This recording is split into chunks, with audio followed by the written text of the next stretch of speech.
We begin tonight with updates from Tokyo, where the 9th Tokyo International Conference on African Development is underway, as African leaders, international partners, and global development institutions convene to focus on peace, economic growth, and social development. News Center's correspondent Bettina Uweli has more. The summit places the spotlight on a growing and strategic partnership between Africa and Japan. Prime Minister of Japan, Shigeru Ishiba, opened the summit with a powerful message reiterating Japan's willingness to support Africa, not just as a recipient of aid, but as a full partner in innovation, trade, and development. Japan will work with Africa to build responsible global governance that further reflects the voices of African countries in the international community. We will cooperate with African countries towards strengthening the rule of law and good governance, which are included in the goals of Agenda 2063. Time left to us is very much limited. Each country has its national plan. We also have the African continent plan, but we need to gain back the pace. Health is a critical area.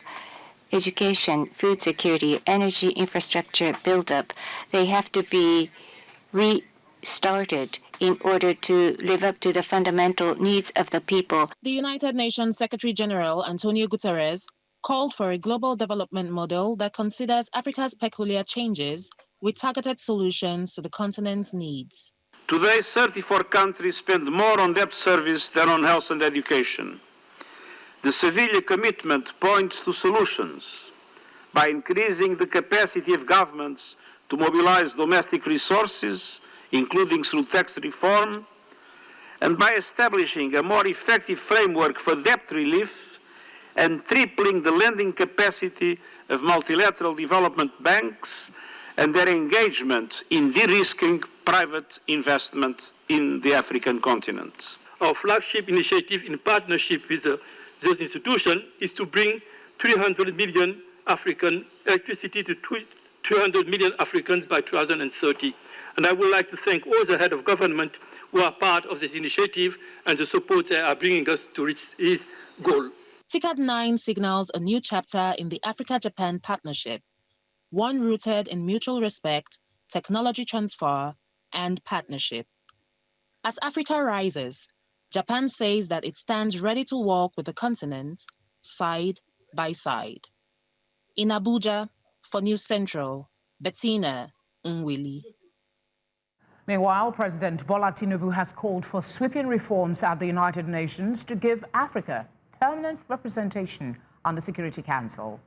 Delivering his intervention at the plenary session on peace and stability during the 9th Tokyo International Conference on African Development in Yokohama, Japan, Tinubu argued that Africa deserves 2 permanent seats with full privileges.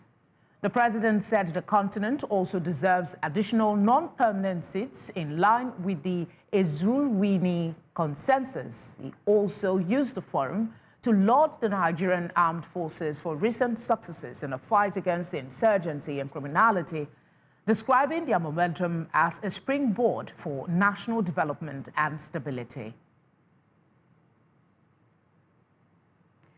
I have joining me for this conversation an international relations expert and lecturer at Achievers University, Ondo State, Professor Bola Akinteriwa. Thank you for giving us your time. I mean, this is not the first time that the president is making this call, or even Africa for that matter. But why is he renewing it at this time? What strategic value does repeating it at this conference offer? I mean, given Africa's long-standing agitations, is there a new, perhaps diplomatic leverage in 2025? You see, there is one general saying that professors are absent-minded. Jokingly, diplomatic leaders, global leaders, they are more forgetful than the professors. So there is always the need to remind them. You know, there can be 3 or 4 very valid reasons for the strategy adopted by President Bola Tinubu of Nigeria. The first is that Nigeria's foreign policy position on this issue of permanent seat, not just for Africa, but for Nigeria, was specially articulated under President Olusegun Obasanjo when Ambassador Oluyemi Adeniji was Minister of Foreign Affairs. By that time, Nigeria had the position that Africa should try to get, involved, make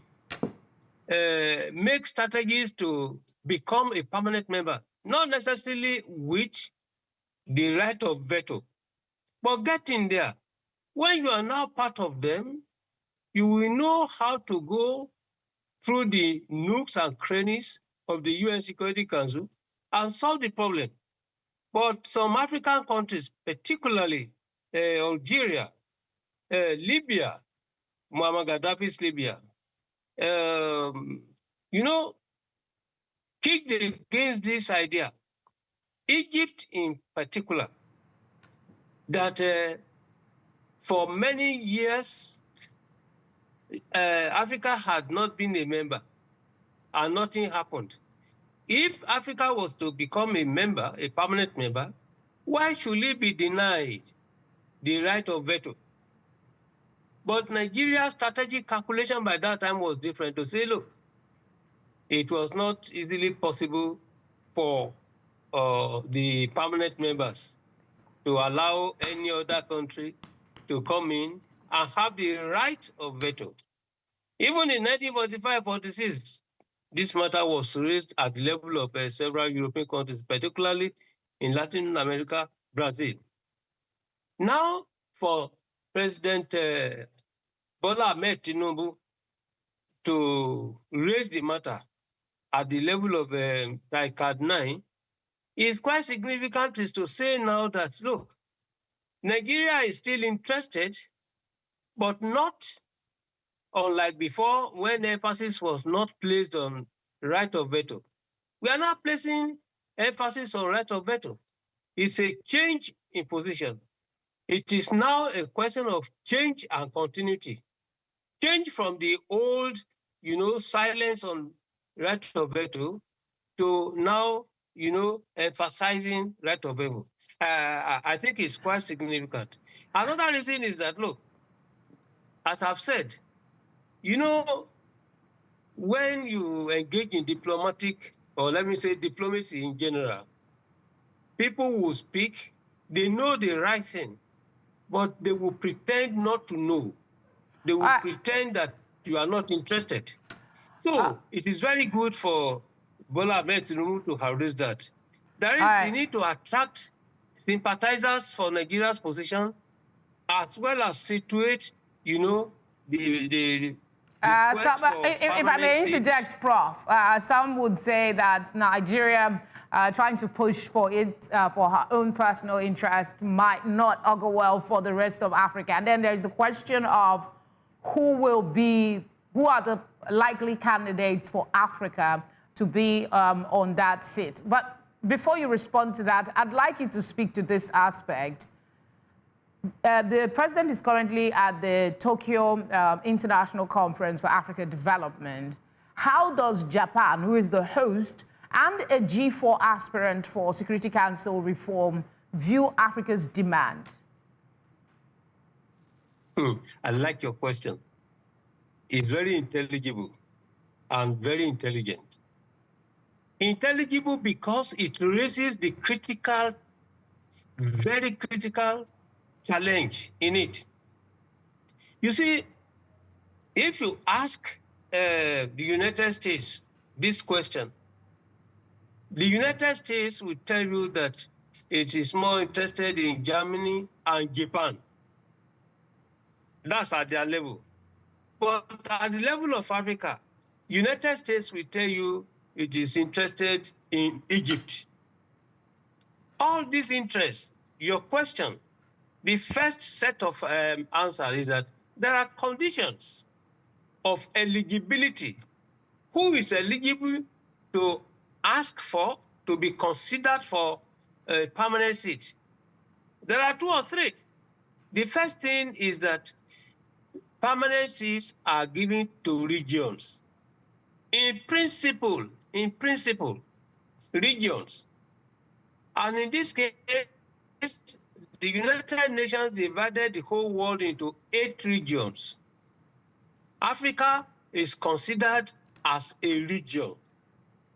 Contrarily to the redefinition of Africa by the African leaders in the 1991 Abuja Treaty, establishing the African Economic Community, which divides Africa into 5 regions: West, North, Central, East, and Southern. In this case, a seat is meant to be given to a region. Now, America is interested in actually ensuring giving a permanent seat with or without veto to Egypt. But Egypt falls not in Africa in the strategic calculation of the United States. America is interested in giving permanent seat to the Arabs. But the Arabs do not constitute a region by the definition criteria of the United States. There's a whole lot of, I wish we had more time, Prof. There's a whole lot of, consideration in this conversation. But quickly, before you go, let's put it in a nutshell and ask, what diplomatic strategies can African leaders adopt to shift this call from rhetoric to reality? In a minute, if you can, please. Okay. The issue is simply that Africa should simply allow those competent, that is South Africa and Nigeria, to be, because Egypt squarely belongs to the Arab world in the morning. In the evening, it becomes an African country. This seat should be for Africa. In fact, Black Africa, Africa south of Sahara. Let's get this thing straight. Apart from that, it's a waste of time. If they normally use your contribution to peacekeeping, your financial contributions to the budget of the UN, those are the criteria.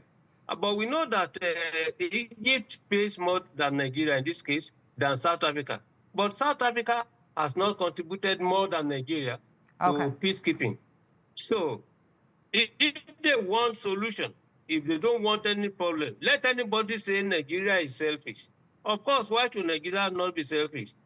Did Nigeria not sacrifice a lot for the seat? I really wish we had more time, Prof, but we're time constrained, so we'll have to pause the conversation for today. Thank you for giving us your time.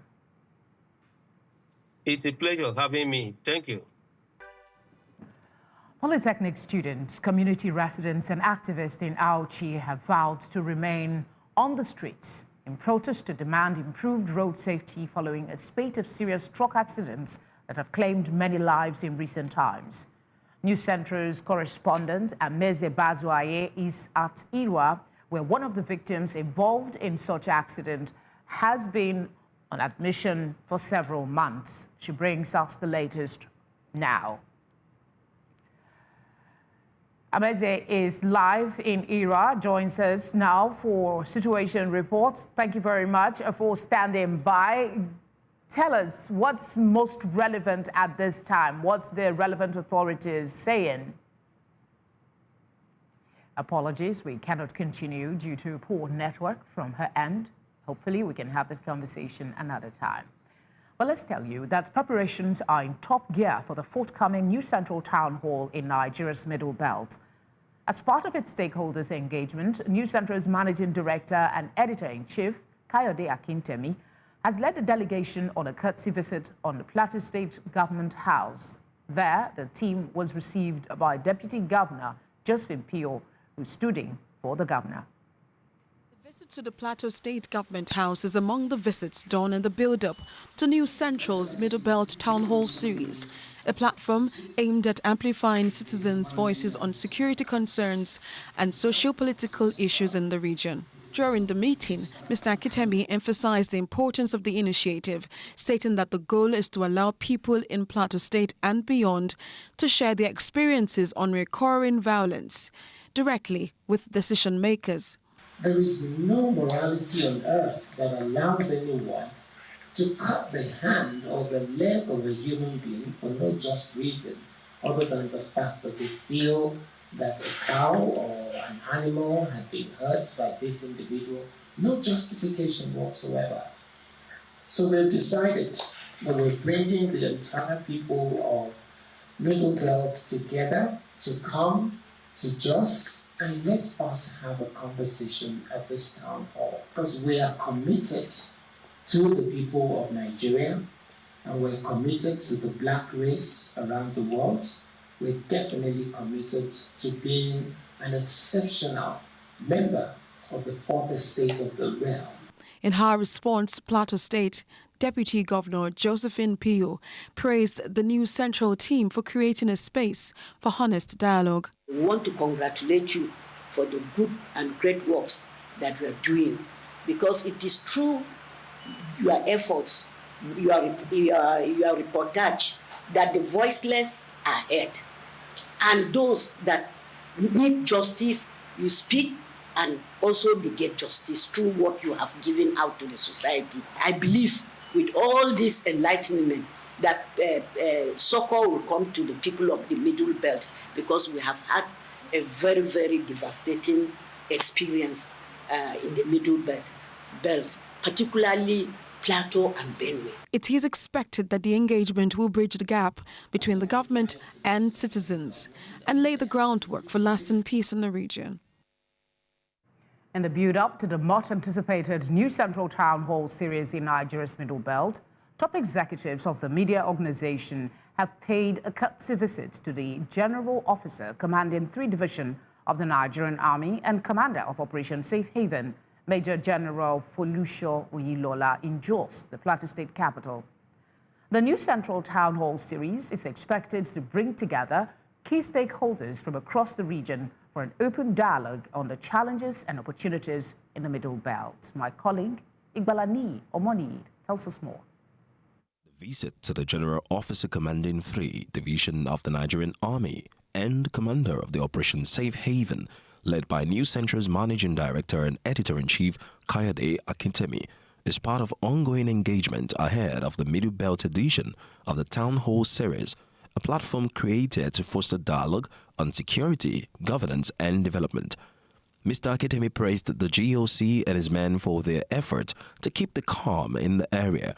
He emphasized the importance of eliminating corrupt practices from the system, noting that gaining the public trust still requires professionalism and accountability. Additionally, he formally invited Major General Oyilola to come and take part in the upcoming town hall. We are giving our platform on Thursday at 11 o'clock.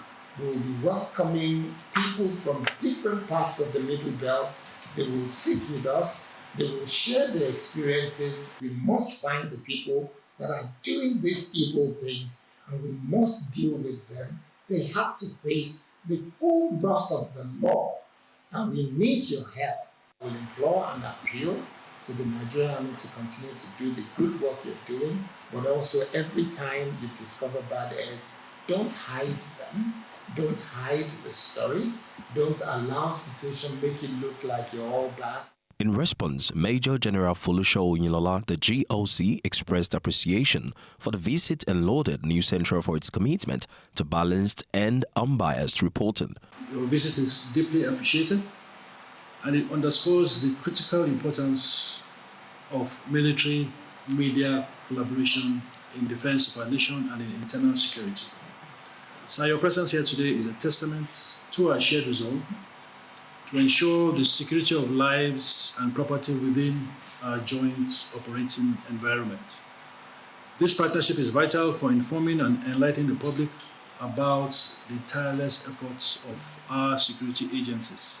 General Oyinlola further assured the new central team of the military's readiness to continue collaborating with the media, adding that the relationship between the press and security forces remains vital in promoting peace and national unity.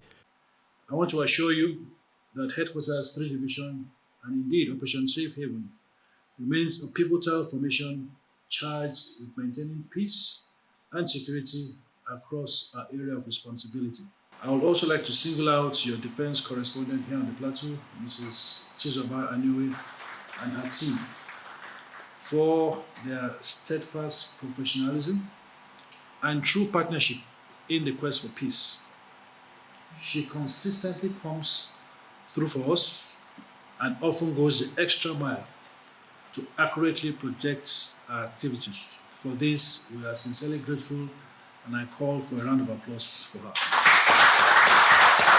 As preparations intensify for the Middle Belt Town Hall, the meeting in Jos marks a significant step in building synergy between the military and the media, two institutions critical to national stability and public engagement.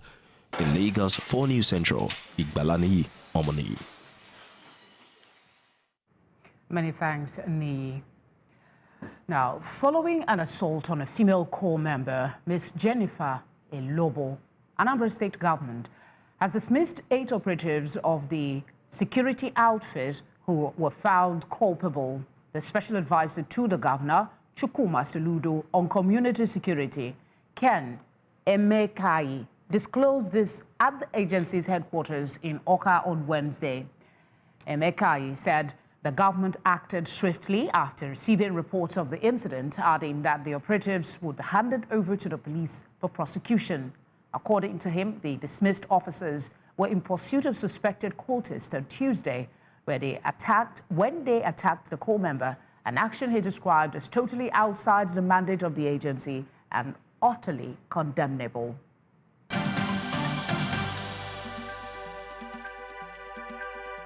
Thank you for staying with us. Let's go outside Nigeria for a bit. The U.S. State Department has revoked more than 6,000 student visas in 2025, citing violations such as overstaying, assault, DUI, burglary, and alleged support for terrorism. At least 4,000 visas were revoked due to criminal activities, while around 200 to 300 were cancelled under anti-terrorism laws.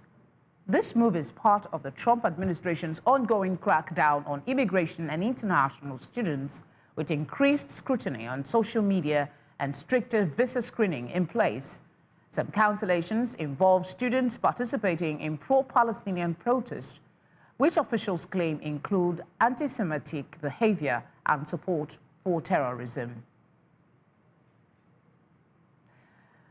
We'll start the thoughts of a global immigration expert, Joseph Babalola, for this conversation. Thank you very much for giving us your time. Let's begin by establishing for a bit what kinds of offense typically fall under terrorism-related concerns in immigration decisions. Are these based on criminal convictions, intelligence, or association? Because what we hear is that some of them fell in because they were at pro-Palestinian protests. There are a couple of issues that is actually going on. The focus of the American government has to do with security and the fact that over a period of time, they feel that the American society has been inundated by lots of foreigners who, to a very large extent, they actually could not actually fit into the background systems that they were actually looking for. I'll give you examples. You have a couple of people that actually came into the country and they had very, very shady backgrounds when it came to issues of terrorism. And a lot of them actually came on the vice of the F1 visa. Like you can remember, some of the terrorists that was actually responsible for the 9/11 situation that actually happened in the United States, some of them came into the United States on the guise of an F1 visa. And you can imagine what happened subsequent to that. So over a period of time and with different governments and different policies, there has been a change in terms of what is the tolerance level that the United States government is actually going to have. So some of it could be based on conviction, definitely. Some of it could be based on association. right? And some of it could be based on your past and your present behavior. So there are a lot of things that actually goes into it. For instance, if you've had any kind of terrorism training anywhere in the world, guess what? You're flagged. If you've had any kind of weapons training that is outside of a formed union, like the Army, the Navy, and stuff like that, where you could be flagged for that. And then if you have serious offenses, like murder, aggravated assault, and grievous bodily harm or injury to another person, you could be flagged as well. So there's a plethora of things that they actually review. But what are some of the issues these 6,000 student revocation could, I mean, were the affected students aware? Were they given notices? I mean, that's some of the issues that are being raised. Did they have a right to appeal before their visas were revoked? Well, there are a couple of things, and the reason why I can actually speak to this is because I dealt with it. I had clients whose visas were actually revoked. I had a client whose visa was revoked. She was going to school in Chicago. She had nothing. She was actually a graduate student with stellar records who has never participated in any kind of riot or anything like that, or any kind of protest. She does her own thing. There is nothing that she has actually done wrong, and her visa was revoked. So what did I do? I took the case up. I took the case up, one, against the school. That is number one. And then the number two that I did was I requested information, right, from them, right, that actually informed the decision to actually revoke. And then I put the onus of proof on the school to actually provide that information. They could not. Then I went to DHS and I also requested information as well. So for a lot of these people, right, they actually were not aware of anything that they had done. I totally understand that there may have been a couple of students that were probably involved in protests and stuff like that, but that was in general.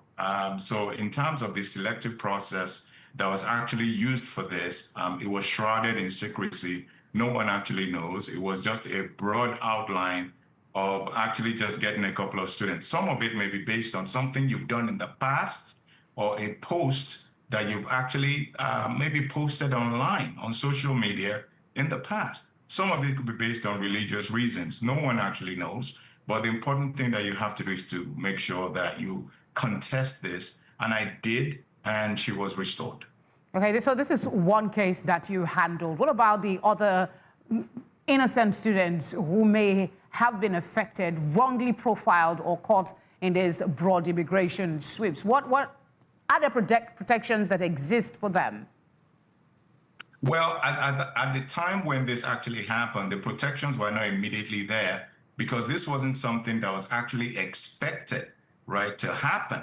Like, you know that the American society has different protections that is actually built in, right, in the Constitution already anyway. And one of it is the fact that you can actually protest, right, without actually being convicted for it. So this was actually a surprise, right, to a lot of people, because this goes against the grain of what the American society actually stands for. That is one, case number one. Case number two is the fact that for those that could actually not fight for themselves, guess what happened? Some of us that could actually fight for it, either in court. So there were cases that was actually taken to federal courts, right? And these cases were actually litigated against. Through that, we're able to get injunctions.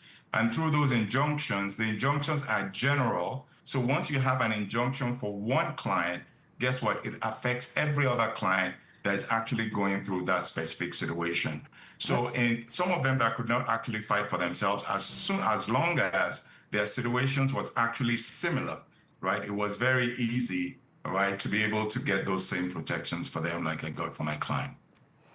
All right, I have so many questions, but we're time constrained. I'll just appreciate you for the time you've spent and the insights you've provided. We appreciate it.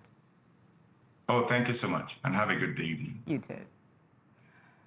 Still outside Nigeria, United Nations has expressed opposition to Israel's plans to expand settlement units in the West Bank, calling the E1 scheme something that will drive a stake through the heart of the two-state solution.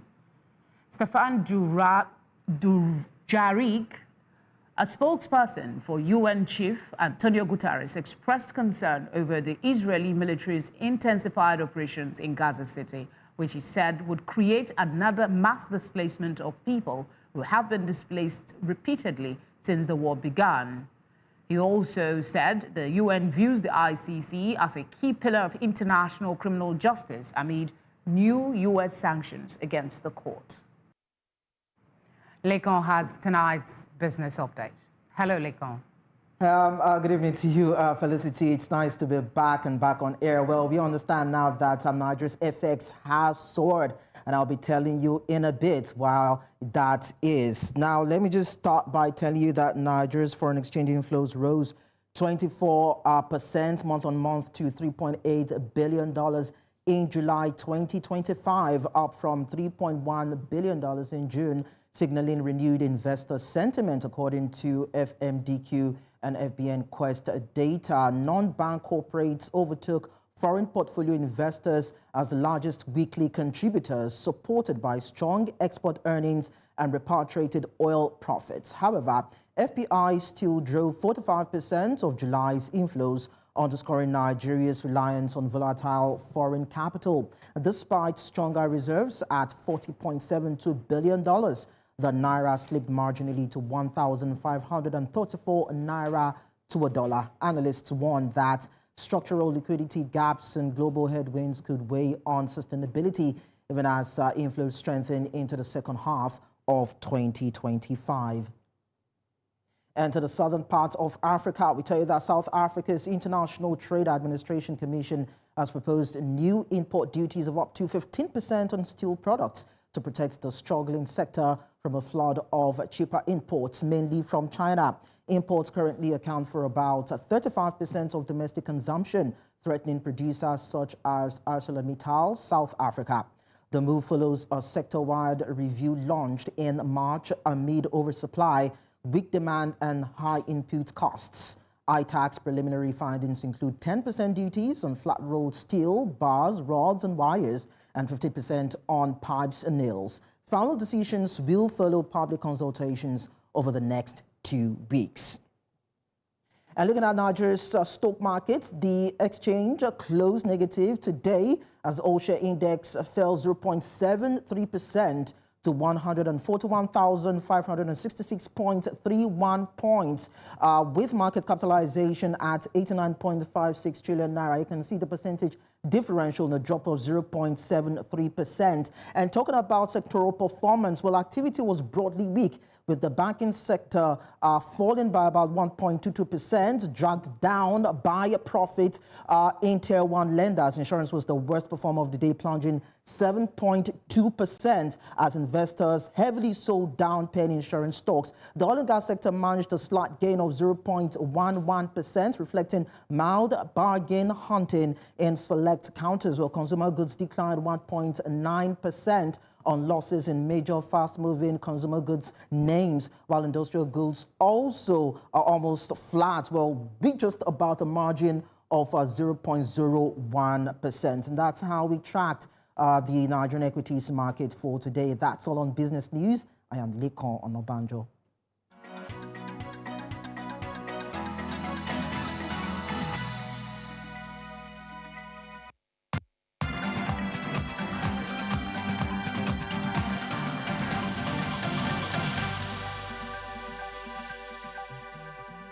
Udoka has tonight's sports update. Hello, Udoka. Hello, Felicity. Starting off on a sad note, Nigeria's senior men's team, the Tigers, talking about basketball now. Their quest to challenge for its second AfroBasket title ended in the hands of the Teranga Lions of Senegal in a quarterfinal loss and clash on Wednesday in Angola after losing out on qualification for the 2026 FIBA Basketball World Cup qualifying tournament. Nigeria hoped to maintain their 100% record at the tournament, but fell 91-75 points to Senegal, who are 5-time AfroBasket champions. Coach Mohamed Abdurrahman's side topped Group B with maximum 6 points. They beat Madagascar 75-59 points in their opening game, and the Tigers also defeated defending champions and 3-time tournament winners Tunisia 87-66 points before closing out the round-robin phase by beating Cameroon 99-90 to register a third win from 3 games. Away from that one, our Turkish giants Galatasaray women have confirmed the contract extension of Super Falcons defender and WAFCON winner Tosin Demain. Demain joined Galatasaray after a spell with French club Stade Reims and has established herself as a key figure in the squad. The club made the announcement on Wednesday, noting her impact during her debut season. In her first year, she featured in 26 league and European matches, scoring once. She played a pivotal role in the club's historic Champions League campaign and capped off the season by winning the African Cup of Nations with Nigeria. Moving straight to Ghana, Ashanti Kotoko head coach Abdul Karim Zito has lamented the lack of opportunities to arrange top-level friendly matches in Ghana, stressing that the Ghana League Clubs Association Top 4 tournament provides a rare chance for clubs to engage in high-profile games. Zito believes the competition is timely for his side as they sharpen preparations for the 2025-2026 CAF Confederation Cup, where they have been drawn against Nigerian President Federation Cup holders, Kwara United. Kotoko lost by 2-1 to Premier League champions Bibiani Gold Stars on Wednesday at the University of Ghana Stadium in their opening fixture. The Kotoko coach added that he would use the top 4 as a platform to evaluate his players ahead of continental football. And Arsenal Football Club have been handed concern over 3 players ahead of the first home Premier League match of the season this weekend. The Gunners welcome Leeds United at the Emirates on Saturday as they look to build on an opening day 1-0 win over Manchester United last time over the weekend. However, forward Kai Havertz is currently being assessed and was absent from Arsenal's open training session at the Emirates Stadium on Wednesday. The German international recently returned from a long-term hamstring injury, which kept him out between February and May. The club are assessing the situation before further analysis, and a few minutes ago, Arsenal have reached an agreement with Crystal Palace for Eberechi Eze, who is set to play for Crystal Palace on Thursday, and afterwards, medical will ensue for Arsenal. And that's a wrap on Sport Update. I am Udoka Njoku.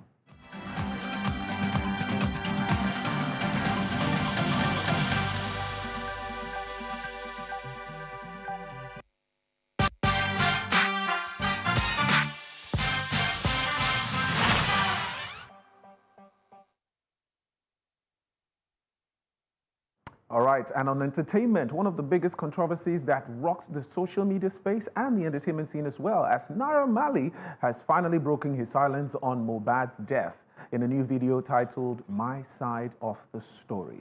Now, the singer said he was out of the country when the news broke and denied having any role in the tragic loss of his former signee. He urged authorities to dig deeper into the case, insisting that justice must be served for Mohbad. Marley's return to the spotlight has stirred mixed reactions, with some fans questioning his timing, while others are eager to hear his perspective. Now, the video has once again reopened conversations around one of Afrobeats' biggest controversies. And yes, it's taken social media by storm. Now, Felicity, looking at this, people are saying it's almost 2 years since Mohbad passed. In September would be 2 years. And Naira Marley is just speaking up now. What do you think of this? This whole matter is a bit complicated in my view. It's getting more complicated unnecessarily.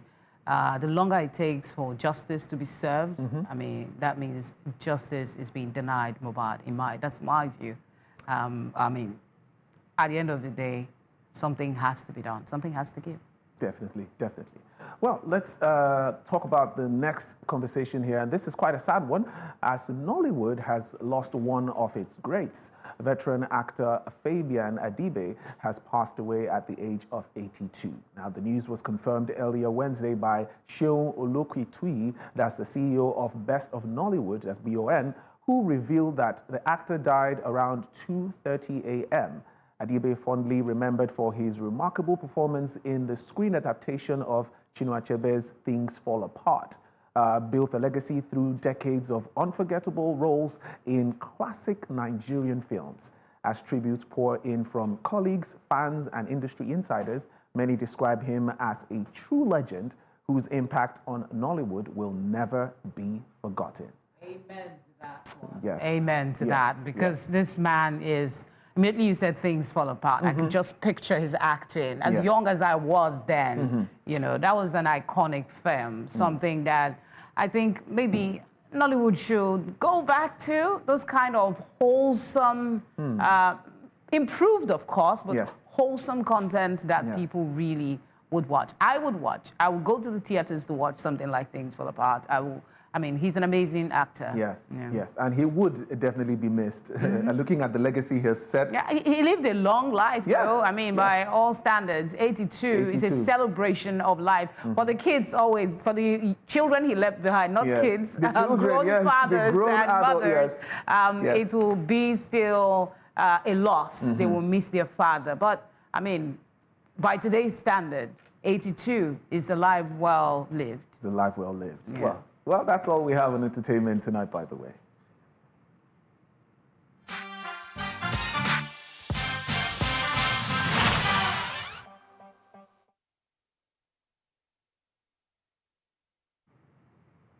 And that's all the news we have for you tonight. But before we go, a quick reminder of our top stories.